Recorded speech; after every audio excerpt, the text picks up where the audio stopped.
کہ علامہ ذیشان حیدر جوادی صاحب نے یہ لکھا کہ کسی بظاہر مدعی علم نے حضرت ابوالفضل عباس کے بارے میں اس طرح کے کامنٹس پاس کیے اور یہ کہا کہ حضرت عباس کی شجاعت تو اپنی جگہ مسلم ہے، مگر حضرت عباس علمی اعتبار سے کوئی مضبوط شخصیت نعوذ باللہ من ذالک نہیں تھے۔ علامہ ذیشان حیدر جوادی قمر بنی ہاشم ان کی کتاب اور بہت اچھی کتاب ہے، یعنی اگر جوان حضرت ابوالفضل عباس کی سیرت کو سمجھنا چاہتے ہیں تو یہ کتاب ان کی بڑی مدد کر سکتی ہے۔ انہوں نے لکھا کہ وہی شخص، وہ جو مدعی علم تھا، اس نے خواب میں حضرت ابوالفضل عباس کو دیکھا۔ اب حضرت عباس نے کیا کہا وہ میں آپ کی خدمت میں عرض کرتا ہوں۔ لعاب معصوم کا اثر کیا ہوتا ہے؟ لعاب معصوم کا اثر کیا ہوتا ہے؟ پیغمبر اکرم کا جو کیس ہے امیر المومنین، تو بہرحال دونوں معصوم ہیں، نہیں آئیے غیر معصوم کی ہم بات کریں، ایک عام انسان کی بات کریں۔ یہ ہمارے 10ویں امام، امام علی النقی علیہ السلام کا تذکرہ ہے۔ راوی کا نام ہے ابو ہاشم جعفری۔ بہت سی روایات ابو ہاشم جعفری کے ذریعے سے ہمارے 10ویں امام کی ہم تک پہنچی ہیں۔ ابو ہاشم جعفری یہ کہتے ہیں کہ میں نے دیکھا کہ کوئی شخص آیا اور مثلا ہندی زبان میں امام سے گفتگو کرنے لگا، کوئی دوسرا آیا وہ کوئی اور زبان تھی اس میں امام سے گفتگو کرنے لگا اور امام اس کو جواب دیتے رہے، تو اسے بڑی حیرت ہوئی۔ اچھا یہ یاد رکھیے گا کہ حجت خدا کے لیے زبان کبھی بھی رکاوٹ نہیں بن سکتی۔ جب وہ حجت خدا ہے اور تمام انسانوں کے اوپر حجت ہے تو انسان جو جو زبان بولتے ہیں وہ تمام زبانیں اس کے لیے سمجھنا اور اس میں گفتگو کرنا اس کے لیے کسی قسم کی مشکل نہیں ہے، کوئی پرابلم نہیں۔ اس نے حیرت کا مظاہرہ کیا، اس نے کہا کہ مولا یہ شخص آیا وہ اپنی زبان میں بات کر رہا تھا اور آپ نے اسی کی زبان میں اس کو جواب دیا۔ اب امام کیا کر رہے ہیں؟ امام نے کہا اے ابو ہاشم جعفری ذرا یہ کنکر تو اٹھانا۔ اس نے کنکر اٹھایا، امام نے اس کنکر کو اپنے منہ میں رکھا، اس کنکر سے لعاب مخلوط ہوا اور اس کے بعد امام نے کہا اے ابو ہاشم جعفری ذرا اب یہ کنکر اپنی زبان پر تو رکھنا۔ جیسے ابو ہاشم جعفری نے اپنی زبان پر وہ کنکر رکھا، وہ کہتا ہے کہ اس کے بعد میں 70 زبانوں کا ماہر ہو گیا۔ اعجاز ہے، کرامت ہے کہ میں 70 زبانوں کا ماہر ہو گیا، یعنی 10ویں امام کا لعاب کنکر سے مخلوط ہو کر اگر ابو ہاشم کے دہن تک پہنچے تو اس کی یہ تاثیر ہوتی ہے، اس کی علم کی کیا بات ہوگی کہ جس کے دہن میں حسین کا لعاب کنکر کے ذریعے نہیں براہ راست پہنچا ہے۔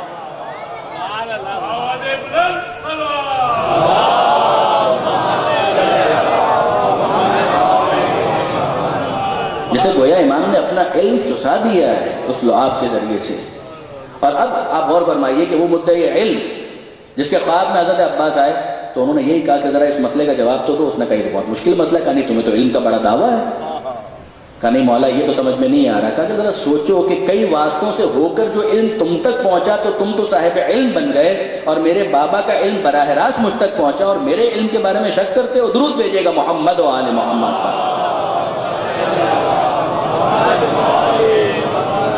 اب برادران عزیز ذرا آئیے اس خطبے کی طرف جو حضرت ابوالفضل عباس نے ارشاد فرمایا، اور کب ارشاد فرمایا؟ جب امام مظلوم اپنے قافلے کے ساتھ مکہ چھوڑ کر جا رہے تھے، ترویہ کا دن 8 ذی الحجہ کا دن۔ یہ ایک صفحے کا خطبہ ہے، جو کتاب اس وقت میرے ہاتھ میں ہے یہ علامہ طالب جوہری صاحب کی حدیث کربلا، اور اس کتاب کے اندر عنوان ہے خطیب مکہ، اور اس کے ذیل میں حضرت علامہ نے کوٹ کیا ہے کسی اور کتاب سے جو قم سے ایران سے شائع ہوئی ہے، حضرت ابوالفضل عباس کا یہ خطبہ۔ پھر یاد رکھیے گا 8 ذی الحجہ کا دن ہے جس کو ترویہ کا دن کہتے ہیں، مکہ معظمہ ہے، اور مکہ معظمہ میں خانہ کعبہ کی چھت ہے جس پر بلند ہو کر حضرت عباس یہ مختصر خطبہ ارشاد فرما رہے ہیں۔ یہ حضرت ابوالفضل عباس کا خطبہ، جیسا کہ میں نے عرض کیا بہت طولانی خطبہ نہیں، مختصر خطبہ ہے، مگر میں آپ کی توجہات چاہتا ہوں۔ ذرا دیکھیے کہ اس موقع پر حضرت ابوالفضل عباس امام حسین کا تعارف کس طرح سے کرواتے ہیں، کعبے کے ساتھ ان کے تعلق کو کس طرح سے بیان کرتے ہیں، امیر المومنین کے فضائل کے کن رخ، کون سا رخ ہے کہ جس کو اس کے اندر وہ بیان کرتے ہیں۔ ایک مرتبہ درود بھیجیے گا محمد و آل محمد۔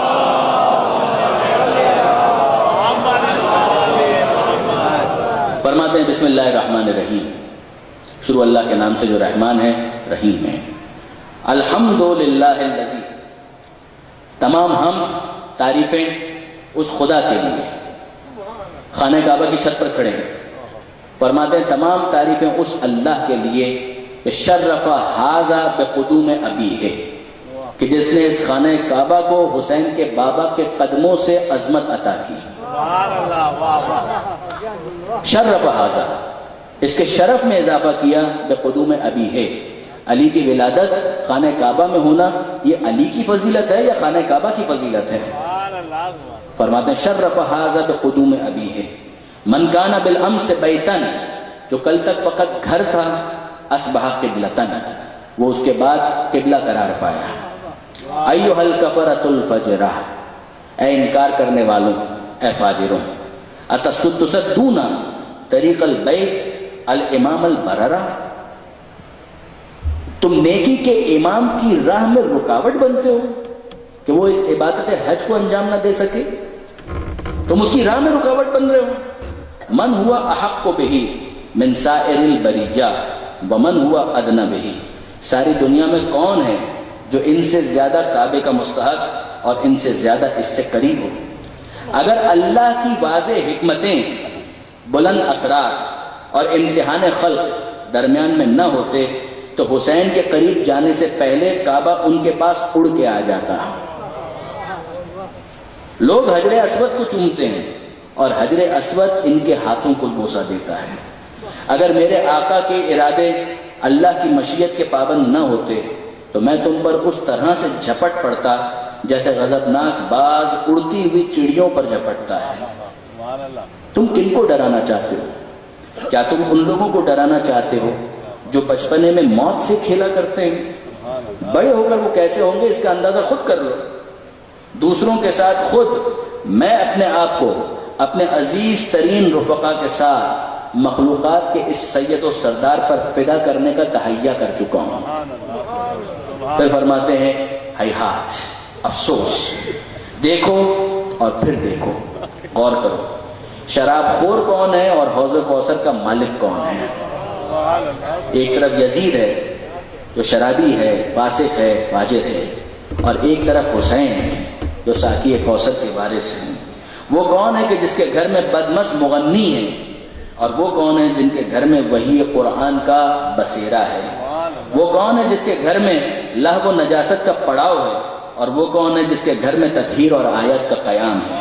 تم اسی دھوکے میں مبتلا ہو جس میں قریش مبتلا تھے، یعنی یہ جس دھوکے میں تم مبتلا ہو اسی دھوکے میں قریش بھی مبتلا تھے۔ وہ رسول اللہ کو قتل کرنا چاہتے تھے اور تم رسول اللہ کے وارث حسین کو قتل کرنا چاہتے ہو۔ یاد رکھو، جب تک علی زندہ رہے کوئی رسول کو قتل نہ کر سکا، جب تک میں زندہ ہوں کوئی حسین کو قتل نہیں کر سکتا۔ کس کی مجال ہے کہ حسین کو نقصان پہنچا سکے؟ اور اگر تم حسین کو نقصان پہنچانا چاہتے ہو، میں تمہیں بتاتا ہوں، آؤ اور آگے بڑھ کر پہلے میری گردن پر وار کرو، جب تک میں زندہ ہوں تمہارے لیے ممکن نہیں ہو سکتا۔ فرماتے ہیں کہ اللہ تمہیں تمہارے مقصود تک نہ پہنچائے، تمہیں اور تمہاری اولاد کو پراگندہ اور منتشر کر دے، اور تمہیں اور تمہارے اجداد کو اپنی رحمتوں سے دور کر دے۔ یہ حضرت ابو الفضل عباس کا وہ خطبہ ہے کہ جو انہوں نے ارشاد فرمایا۔ اب برادران عزیز، اسی کے ذیل میں انسان اپنا جائزہ خود بھی لے سکتا ہے کہ اگر وہ حسینی بننا چاہتا ہے تو اس کے گھر کو کیسا ہونا چاہیے۔ یزید کے گھر میں لاہو لہب کا ڈیرا ہے، یزید کے گھر میں گانے بجانے کی آواز آتی ہے، حسین کے گھر میں قرآن کی آواز آتی ہے، تو حسینیوں کے گھر میں بھی قرآن ہی کی آواز آنی چاہیے۔ حسینیوں کے گھر میں بھی وہی بلند کردار ہونا چاہیے جو حسین کے گھر کے اندر ہوا کرتا تھا۔ جب ہم اس تہذیب کے امانت ہیں اور اس تہذیب کے وارث ہونے کے دعوے دار ہیں تو اس تہذیب کے اثرات بھی ہمارے گھروں کے اندر نظر آنے چاہیے۔ یہ حضرت ابو الفضل عباس کا پیغام سمجھ کر اسے آپ قبول کر لیجئے۔ برادران عزیز، اب آئیے ذرا دیکھیں کہ حضرت عباس کا جناب سیدہ کے ساتھ کیا تعلق ہے، تاکہ مسائل کے جملے بیان کرنا میرے لیے آسان ہو جائے۔ اگر بظاہر انسان دیکھے تو کیا تعلق ہو سکتا ہے؟ فاطمہ زہرا وہ ہیں کہ جن کی شہادت 11 ہجری میں ہوئی ہے، عباس علمدار کی ولادت ہوئی ہے 26 ہجری میں، تو کتنا فاصلہ ہے۔ مگر جناب سیدہ کا اگر کوئی تعلق نہ ہوتا تو جناب زینب یہ کیوں کہتی؟ دیکھیے جب حضرت ابو الفضل عباس کی ولادت ہوئی ہے اور جناب ابو الفضل عباس نے بھی بالکل اسی طریقے سے، ام البنین پریشان ہے کہ یہ بچہ آنکھیں نہیں کھولتا۔ امیر المومنین قریب آئے اور کہا کہ اے ام البنین کیوں پریشان ہے؟ کہا یہ بچہ آنکھیں نہیں کھول رہا۔ کہ لاؤ مجھے معلوم ہے کہ یہ آنکھیں کب کھولے گا۔ حسین کو بلاؤ۔ حسین قریب آئے، کہا بیٹا حسین یہ تحفہ میری طرف سے تمہارے لیے ہے۔ بعض علماء یہ کہتے ہیں اس موقع پر کہ حضرت ابو الفضل عباس ابھی آغوش میں نہیں آئے تھے، اپنے ہاتھوں کو پہلے بڑھا دیا، گویا یہ کہہ رہے تھے کہ مولا ان ہاتھوں کا تحفہ تو ابھی سے قبول کر لیجیے۔ اس کے بعد جب آغوش حسین میں آئے اور بے اختیار آنکھیں کھول دی، پہلی نظر عباس نے حسین مظلوم کے چہرے پر ڈالی۔ یہ پہلی زیارت ہے عباس علمدار کی۔ اب جناب زینب سن رہی ہیں، حضرت امیر المومنین کہتے ہیں مولا یہ کہتے ہیں کہ میں اپنے اس بیٹے کا نام عباس رکھتا ہوں۔ جناب زینب نے سنا میرے اس بھائی کا نام عباس ہے، پوچھتی ہیں بابا اس بھائی کا نام عباس ہے؟ کہا کہ ہاں بیٹا اس کا نام عباس ہے۔ کہا کچھ دیر کے لیے ذرا میری آگوش میں تو دیکھیے۔ حضرت ابو الفضل عباس جناب زینب کی آگوش میں آتی ہیں۔ جناب زینب عباس کے کان پر منہ رکھ کر کچھ کہنے لگی۔ مولا سوال کرتے ہیں اے بیٹی ابھی سے بھائی سے باتیں شروع کر دی؟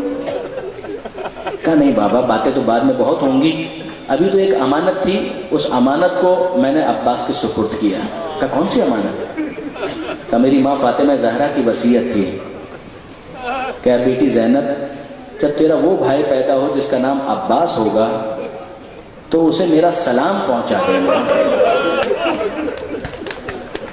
بابا ابھی تو میں نے فقط ماں نے جو امانت دی تھی اس امانت کو پہنچایا ہے۔ جناب سیدہ کا اگر تعلق نہ ہوتا تو جناب سیدہ اپنی وصیتوں میں عباس علمدار کو اس طرح سے کیوں یاد کرتی؟ جناب سیدہ نے اپنی زندگی میں کہا میرے 2 بیٹے حسن اور حسین، میرا تیسرا بیٹا وہ عباس جو بعد میں پیدا ہوگا۔ اور اس بات کا جناب ام البنین کو بھی احساس تھا اور پورا احساس تھا۔ دیکھیے برادران عزیز، مروان دشمن اہل بیت ہے، نہ مدینے کا رہنے والا ہے، وہ یہ بیان کرتا ہے کہ میں نے دیکھا، میں مدینہ منورہ آیا ہوا تھا، میں نے دیکھا کہ محلہ بنی ہاشم ایک دروازہ کھلتا ہے، ایک ضعیفہ باہر آتی ہیں، ہاتھ میں عصا ہے، وہ جنت البقیع میں تشریف لاتی ہیں اور جنت البقیع میں وہ قبر جو جناب سیدہ سے منسوب ہے وہاں پر اپنے آپ کو گراتی ہیں اور کہتی ہیں اے شہزادی فاطمہ میں آپ کو آپ کے بیٹے عباس کا پرسہ دیتی ہوں۔ مدینے کا ایک شخص وہیں سے گزر رہا تھا، مروان کہتا ہے اس شخص کو مخاطب کر کے نہ میں مدینے کا ہوں نہ میرا بنی ہاشم سے کوئی تعلق ہے، میں غیر ہوں، مگر میں بھی یہ بات جانتا ہوں کہ عباس فاطمہ زہرا کے بیٹے تو نہیں ہیں، زہرا کے بیٹے تو نہیں ہیں، تو یہ خاتون جو بنی ہاشم کے محلے سے آ رہی ہیں کیا ان کو نہیں پتا کہ یہ فاطمہ زہرا کے بیٹے نہیں ہیں بلکہ ام البنین کے بیٹے ہیں؟ وہ مدینے کا رہنے والا آنسوؤں پر قابو نہ رکھ پایا۔ اس نے کہا مروان تو نہیں جانتا کہ یہ خاتون جو یہ بات کہہ رہی ہیں یہی ام البنین ہے، یہی یہ جملہ کہہ رہی ہیں کہ شہزادی میں آپ کو آپ کے بیٹے فاطمہ زہرا، میں آپ کو آپ کے بیٹے عباس کا پرسہ دینے کے لیے آئی ہوں۔ اس لیے کہ سیدہ نے عباس کو اپنی طرف منسوب کیا ہے۔ اور اس کے بعد جناب ام البنین کے وہ بہن ہیں کہ وہاں پر وہ اپنے بیٹے عباس کو مخاطب کر کے کہتی ہیں اے بیٹا عباس یہ لوگ مجھے پرسہ دیتے ہیں اور کہتے ہیں کہ تو مارا گیا، تیری ماں کو یقین نہیں آتا، میں نے تجھے پالا ہے، میں جانتی ہوں کہ تو کیا، کون تجھے قتل کر سکتا ہے، کس کی یہ مجال ہے کہ تجھے قتل کر دے؟ ہاں تیری ماں کو اس وقت یقین آتا ہے کہ تو مارا گیا جب وہ یہ سنتی ہے کہ سکینہ کو تماچے لگے، پھر مجھے یقین آ جاتا ہے کہ ہاں واقعا اگر تو ہوتا تو کس کی مجال تھی کہ سکینہ کو تماچے مارے۔ اور مجھے اور زیادہ یقین آ جاتا ہے جب میں سنتی ہوں کہ زینب کی چادر چھینی گئی، اگر تو موجود ہوتا تو کس کی یہ مجال تھی؟ اور اے بیٹا مجھے اور یقین آ جاتا ہے جب میں سنتی ہوں کہ میرے بیمار امام عابد بیمار کو کوڑے مارے گئے، کہ اگر تو زندہ ہوتا تو کس کی یہ مجال تھی کہ عابد بیمار کو وہ کوڑے مار سکے۔ عزیزوں، چھٹے امام کی ایک عجیب روایت ہے بیت الاحزان کے اندر، جس میں امام نے اس حدیث کو بیان کرنے کے بعد کہا کہ یہ سننے کے بعد اگر کوئی گریہ نہ کرے تو اس کی آنکھیں کبھی ٹھنڈی نہ ہو۔ خود اس روایت کو بیان کرتے ہوئے چھٹے امام اتنا روئے کہ ان کی داڑھی بھیگ گئی، ریشے مبارک تر ہو گئی۔ کیا کہتے ہیں؟ بیت الاحزان میں شیخ عباس قمی نے اس روایت کو نقل کیا۔ شیخ عباس قمی کہتے ہیں کہ امام یہ فرماتے ہیں کہ قیامت کے میدان میں جو پہلا مقدمہ پیش ہوگا وہ زہرا کے اس بیٹے کا پیش ہوگا کہ جس کا نام تھا محسن۔ محسن شہید کا مقدمہ پیش کیا جائے گا، اور لاشِ محسن کو کون لے کر آئے گا؟ جناب خدیجہ اور جناب فاطمہ بنت اسد۔ جناب خدیجہ کے ہاتھ میں، جناب فاطمہ بنت اسد کے ہاتھ میں محسن کا لاشا ہوگا، اور یہ پہلا مقدمہ ہوگا کہ خدا کی عدالت میں پیش کیا جائے گا۔ جناب خدیجہ سوال کریں گے، اے پروردگار کون سا جرم ہے کہ جس کی وجہ سے محسن کو شہید کر دیا گیا؟ جناب فاطمہ بنت اسد کہیں گی اے پروردگار مجھے انصاف چاہیے، مجھے اس بچے کے حوالے سے انصاف چاہیے۔ یہ پہلا مقدمہ ہوگا جو خدا کی بارگاہ میں پیش کیا جائے گا۔ آپ کے ذہن میں یہ سوال آنا چاہیے کہ محسن کا لاشا جناب خدیجہ کے ہاتھ میں کیوں ہوگا؟ محسن کا لاشا جناب فاطمہ بنت اسد کے ہاتھ میں کیوں ہوگا؟ محسن کا لاشا تو جناب خاتون جنت سیدہ کے ہاتھ میں ہونا چاہیے۔ یہ مسئلہ حل نہ ہوتا اگر مال ستین کی وہ روایت نہ ہوتی۔ فاطمہ زہرا کے ہاتھ خالی کہاں ہے؟ محسن کا لاشا بنت اسد کے ہاتھ میں ہے، خدیجہ کے ہاتھ میں ہے، زہرا کے ہاتھ میں نہیں ہے۔ کیوں؟ زہرا کا ہاتھ خالی کہاں ہے؟ روایت ہے کہ اذا کان یوم القیامہ واشتد الامر علی الناس، کہ جب قیامت کا دن برپا ہوگا اور لوگوں پر بڑا سخت وقت ہوگا، بعث رسول اللہ امیر المومنین الی فاطمہ، اس موقع پر اللہ کے رسول زہرا کے پاس امیر المومنین کو بھیجیں گے، لتحضر مقام شفاعہ، تاکہ زہرا مقام شفاعت پر تشریف لائیں۔ فیقول امیر المومنین، اس موقع پر علی یہ کہیں گے یا فاطمہ ما عندک من اسباب شفاعہ، اے زہرا یہ بتائیے آج کے دن سامان شفاعت کیا ہے؟ مت تخرتے، آج کے دن کے لیے کیا ذخیرہ آپ نے کیا ہے؟ اس موقع پر فاطمہ زہرا ہاتھوں پر عباس کے دونوں کٹے ہوئے بازو لے کر یہ فریاد کریں گے، کفانا لاجل ھذا المقام الیدان المقطوعتان من ابن عباس، اے امیر المومنین آج کے دن مقام شفاعت میں پیش کرنے کے لیے میرے بیٹے عباس کے یہ دو کٹے ہوئے بازو بہت کافی ہیں۔ جناب سیدہ کہتی ہے میرا بیٹا عباس، میرا بیٹا عباس۔ اور اب برادران عزیز ذرا غور فرمائیے کہ جب جناب سیدہ کے ساتھ یہ تعلق ہے تو جناب سکینہ کے ساتھ کیا تعلق ہے؟ سکینہ کے دل کی ڈھارس عباس ہے، اور یہی وجہ ہے کہ جناب سکینہ حضرت ابوالفضل عباس کو کہتی ہے کہ اے چچا جان، آپ جانتے ہیں کہ صبح سے حضرت عباس نے کئی مرتبہ کوشش کی عاشور کے دن کہ آقا مجھے اجازت دیجئے کہ میں میدان میں جا کر اپنی قربانی پیش کروں، اور ہمیشہ امام مظلوم نے یہی کہا کہ عباس تم تو میرے لشکر کے علمدار ہو، تو میں تمہیں کیسے اجازت دے سکتا ہوں؟ اور عباس خاموش ہو جاتے ہیں۔ عباس پھر اصرار نہیں کرتے، پھر تھوڑے وقت گزرتا ہے اور حضرت عباس آ کر کہتے ہیں مولا اب مجھے اجازت دیجئے، اور امام یہی کہتے ہیں عباس تم میرے لشکر کے علمدار ہو، میں تمہیں کیسے اجازت دوں؟ یہاں تک کہ وہ وقت آیا کہ عباس علمدار یہ کہتے ہیں کہ مولا اب میرے وہ سپاہی کہاں رہے، وہ میرا لشکر کہاں رہا کہ میں جس کا علمبردار تھا؟ میرے سپاہی حوض کوثر کے پاس میرا انتظار کر رہے ہیں، آقا مجھے اجازت دیجئے کہ میں میدان میں جاؤں۔ اور امام مظلوم پھر بھی اجازت نہیں دیتے۔ یہ وہ وقت ہے کہ جب جناب سکینہ کی فریاد عباس کے کانوں تک پہنچتی ہے۔ عباس دیکھ رہے ہیں کہ جناب سکینہ بچوں کے ساتھ اپنی پیاس کا اس طرح سے اظہار کرتی ہوں، کہتی ہیں اے چچا عباس اب 3 سال کی بچی اپنی معصومیت میں جو کچھ کہے وہ کم ہے۔ کہتی ہیں کہ اے چچا عباس کیا آپ نہیں دیکھ رہے میرے ہونٹ کتنے سوکھے ہوئے ہیں؟ کیا آپ کو نظر نہیں آ رہا کہ میں کتنی پیاسی ہوں؟ اس موقع پر عباس کہتے ہیں کہ اے بیٹی سکینہ بس مجھے میرے آقا سے اجازت دلا دے، آقا مجھے اجازت نہیں دے رہے، پھر میں تیرے لیے پانی کا انتظام کروں گا۔ سکینہ کہتی ہے بس چچا جان اتنی سی بات، میرے بابا نے کبھی میری کوئی بات نہیں ٹالی، میں ابھی آپ کی سفارش کرتی ہوں۔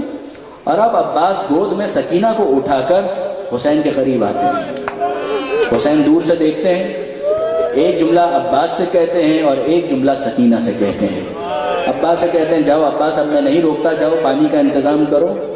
اور جو جملہ سکینہ سے کہا وہ کیا ہے؟ اے سکینہ, ابھی اپنے چچا کی سفارش کر رہی ہے, کچھ دیر کے بعد تجھے تیرا چچا بہت یاد آئے گا.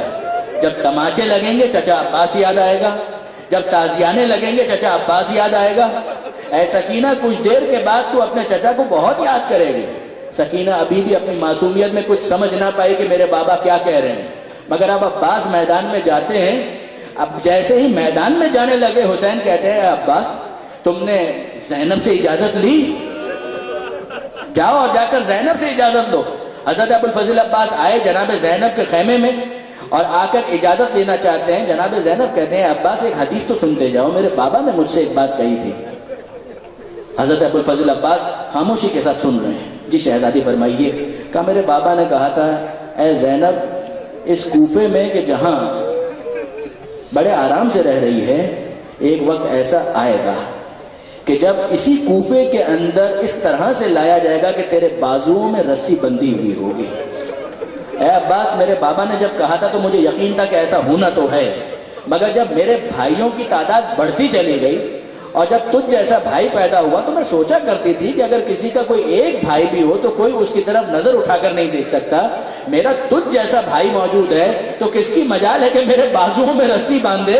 مگر آج جب عباس تم جا رہے ہو تو مجھے یقین آ گیا کہ وہ وقت بہت قریب ہے جب زینب کے بازوؤں میں رسی باندھی جائے گی. مگر جاؤ, اسلام پر تمہیں قربان کرتی ہوں. عباس چلے میدان میں. اور اب بچوں کا کیا عالم ہے؟ سکینہ تمام بچوں کے ساتھ خیموں سے باہر آ چکی ہے, کوزے سنبھالے ہوئے ہیں, اور سکینہ یہ کہہ رہی ہیں بچوں پریشان مت ہو, میرا چچا وعدہ کر کے گیا ہے کچھ دیر میں پانی آنے والا ہے. اور جب عباس گھوڑے پر سوار ہو کر آگے بڑھتے جا رہے ہیں, کچھ دیر تک سکینہ کو عباس نظر آئے اور کچھ دیر کے بعد عباس تو نظر نہیں آ رہے مگر علم بہرحال نظر آ رہا ہے. عباس میدان کربلا میں فرات تک پہنچ جاتے ہیں اور جب پلٹنے لگے تو سکینہ پھر بچوں کو ڈھارس دیتی ہے, اے بچوں دیکھا میرے چچا نے پانی بھر لیا ہے, اب کچھ دیر کے بعد یہ پانی ہم تک پہنچنے والا ہے, اب تمہاری پیاس کچھ دیر کی ہے, اس کے بعد تم سب کو پانی ملنے والا ہے. مگر عزیزوں دور سے بس اتنا نظر آیا کہ علم ایک طرف جھکا اور پھر سنبھلا, پھر دوسری طرف جھکا اور پھر سنبھلا, اور پھر وہ وقت آیا کہ جب علم گرا اور یہاں سکینہ نے کوزے پھینک کر یہ کہا اے چچا اب میں پانی نہیں مانگوں گی, مجھے پانی نہیں چاہیے, بس آپ واپس آ جائیے. یہ سکینہ کے جملے اور وہ حسین کا جملہ کمر تھام کر یہ کہتے ہیں الان انکسر ظہری, اے عباس اب میری کمر شکستہ ہو کر رہ گئی, اب کمر ٹوٹ کر رہ گئی. عباس کے قریب پہنچے اور حسین عباس کے سر کو اپنی آغوش میں لیتے ہیں. عزیزوں آپ نے غور کیا عباس کیا کہہ رہے ہیں؟ حسین کہتے ہیں اے بھیا عباس, کیا میں کوئی تمہاری وصیت پر عمل کر سکتا ہوں؟ عباس کہتے ہیں مولا میں نے سنا تھا کہ جب پیدا ہوا پہلی نگاہ آپ کے چہرے پر ڈالی, میں اس دنیا سے جاتے ہوئے بھی آخری زیارت آپ کے چہرے کی کرنا چاہتا ہوں, مگر مولا میں کیا کروں, میری ایک آنکھ میں تیر پیوست ہے, دوسری آنکھ میں خون جمع ہوا ہے. اے مولا ذرا آگے بڑھ کر اپنی ابا کے دامن سے میری آنکھ میں موجود خون کو صاف کر دیجئے. اے مولا میں آپ کو اتنی زحمت بھی نہ دیتا, مگر میں کیا کروں, میرے دونوں بازو قلم ہو چکے ہیں, میرے دونوں بازو سلامت نہیں ہے. حسین نے ابا کے دامن سے عباس کی آنکھ کے خون کو صاف کیا. عباس نے چہرے کی زیارت کی, اس دنیا سے رخصت ہوئے. حسین کا مرثیہ سنے اور مجلس مکمل. حسین کہتے ہیں اے عباس آج تیرے جانے سے دو کام ہوئے ہیں, وہ آنکھیں جو کل تک تیرے خوف سے جاگا کرتی تھی آج کے بعد وہ چین سے سوئیں گی. یہ عمر سعد اور اس کے لشکر کے سپاہی وہ سو نہیں سکتے تھے کہ عباس حسین کے پاس موجود ہے, مگر اے عباس دوسرا کام یہ ہوا کہ آج تیرے جانے کے بعد وہ آنکھیں جو چین سے سویا کرتی تھی آج کے بعد انہیں چین سے سونا نصیب نہ ہوگا.